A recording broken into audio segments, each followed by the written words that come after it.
When everyone has an ego, everyone wants to be the king on the chessboard. Yeah. You don't win the chess game by having endless kings. That just gives you a bunch of vulnerabilities. Everyone has to know their role and play it.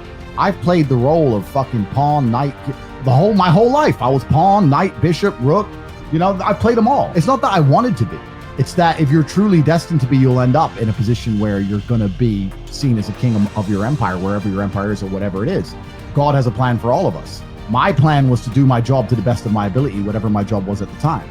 People call me arrogant, etc., etc. I spent fucking 11 years obeying my coach like he was God. Run here. Okay, 7 miles, 4 a.m. Oh, fuck. All right. I just listened. I didn't get successful by running my mouth. I didn't get successful by knowing everything. I got successful by listening. I listened to my father my entire life. I listened to my coach my entire life. I just done exactly as I was told. He said punch. He said jab. I jabbed. That was it. So I just obeyed. So I played my part and played my role for a very long time before I got to a position now where I have, I don't know, a total of maybe 60, 70 people working for me across all these different industries. And now I'm the king of the empire, blah, blah, blah. But you're saying I always knew I wanted to be king. I don't think I did. I just wanted to be very, very competent and do my job very, very well. And even now to this day, if Elon Musk and I were to have a conversation one day and he would say, I want you to help me with X, I'm not going to walk in there saying, I'm the king though, bro, top G. I'm like, you know what, Mr. Elon, sure, I'll be the knight. Let's go to fucking Mars. Like, there's too much ego involved. And this is the problem with a lot of people. Egos hold them back. Ego's going to get your ass killed. Ego will put you in the fucking morgue. It'll put you in jail. And it'll also destroy a lot of opportunities. I can tell you another story. I have a whole bunch of friends who are still broke, even though they've watched my come up and I've tried to help them a million times and no message like, hey man, just had to leave my job again. And they're trying to hint at me borrowing money. I'm like, why? What happened? Man, my boss, he's fucking rude to me. Bro, you're a wagey and he's your boss. Do your job. What the fuck? Do your job. Like, you can't be messaging me saying, oh yeah, you're top G, I'm a G, I don't take shit from my boss. Well, you have to till you're the boss. That's the game. You have to know your part and play it well. People decide to be pawns. Nobody is destined to be anything they don't decide themselves to be.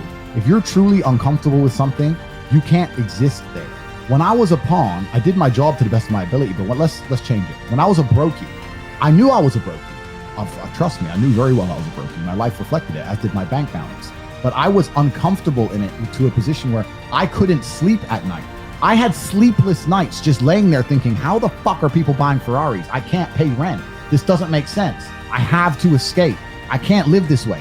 If you're genuinely uncomfortable, if I set you on fire, you're going to stand up. You're going to move. If I set you on fire and you're chilling, then you can't say that the fire's burning. The people who are broke, and they have been broke for years and years and years, and they're still sleeping in late playing video games, are comfortable enough being broke to stay broke. I couldn't be comfortable in that position. If you put me in a shitty position, I'm so desperately uncomfortable. We can change it from money to something else. If I was morbidly obese, it wouldn't last long. I'm telling you now. With me, I couldn't do it. I couldn't look at myself in the mirror. I'd be mad at myself. I'd be angry. I'd be self-conscious. I'd fix it. The person who's been morbidly obese for 10 years and goes, I'm trying, you ain't fucking trying. You are very comfortable and very happy to be who you are. Facts. So anybody who's a pawn is comfortable and happy being a pawn. Otherwise, they wouldn't be one anymore. They'd at least have moved up. So when I say determined by God, what I'm saying is that God is producing all of us. I believe God exists. We're all made in his image to a degree. And certain people have looked at their place in life and said, this is okay. This is enough for me to sleep at night. And if that's fine, you're going to sleep. But if you were like me, if you're looking at your bitch going, she's a 7, my car ain't shit, apartment's small, I know I'm better than this, I have to find a way to escape, then motivation and the whole idea of motivation it gets destroyed. People say I don't have motivation. I never had motivation. I had a burning desire to fucking fix my life. I didn't need to wake up and get I didn't have to watch YouTube to want to make some fucking money. I was like, I wanted money. Like, I didn't need YouTube to tell me, bro, you're broke. Like, so I don't think that anybody is destined to be a pawn. I think people decide to be pawns.